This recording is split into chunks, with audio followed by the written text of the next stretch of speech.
Paul Pogba को 4 साल के लिए बैन कर दिया गया from football after tested positive in anti doping test. लेकिन सवाल यहाँ पे ये है कि क्या सच में पोग्बा कल्प्रिट है या फिर कोई कॉन्स्पिरेसी चल रही है, और ये एंटी डोपिंग टेस्ट होता क्या है और क्या पोग्बा से पहले भी ये फुटबॉल में हुआ है, ये सबका आंसर आज आपको इस वीडियो में मिलेगा। Pogba. Pogba. Pogba. Pogba. Pogba. Pogba. Pogba.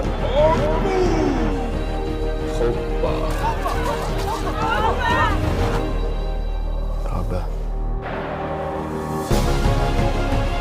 Pogba wins possession.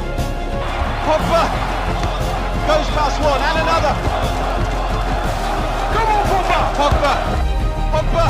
Still Pogba. Pogba.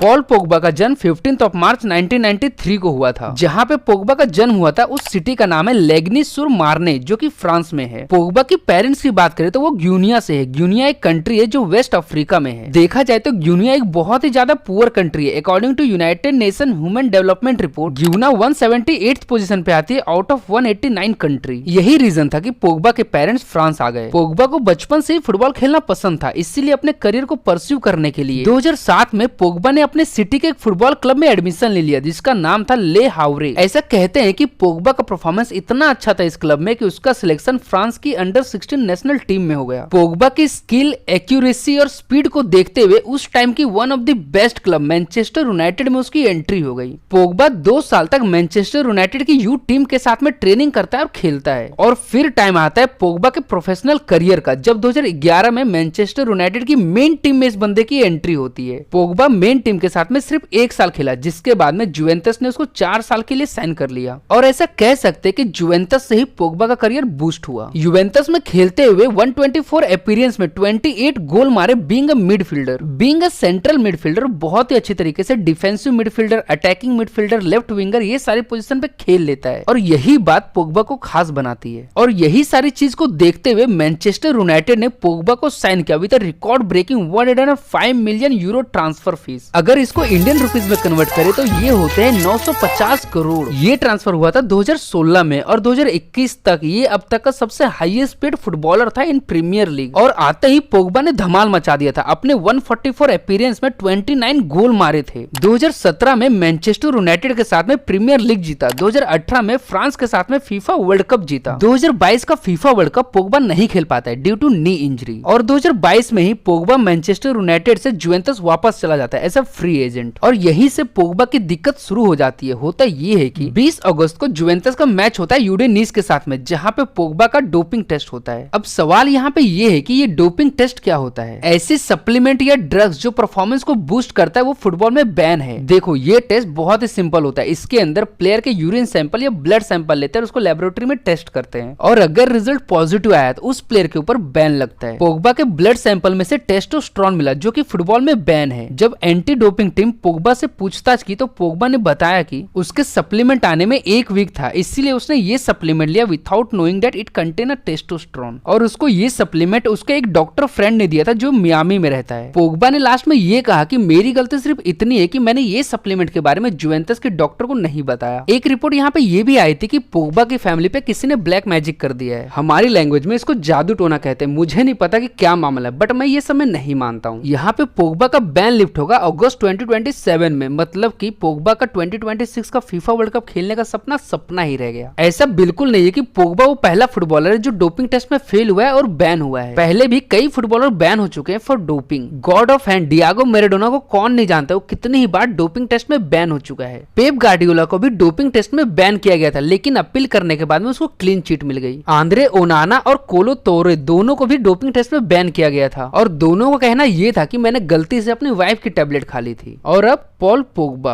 2022 का फीफा वर्ल्ड कप नहीं खेल पाया ड्यू टू नी इंजरी। 2026 का फीफा वर्ल्ड कप नहीं खेल पाएगा ड्यू टू बैन। तो यहाँ पे सबसे बड़ा सवाल ये है कि क्या पोग्बा बिना प्रोफेशनल फुटबॉल खेले 2027 में पोग्बा कमबैक कर पाएगा? I don't think so. मतलब आप ये कह सकते हो कि पोग्बा का करियर ऑलमोस्ट ओवर हो गया।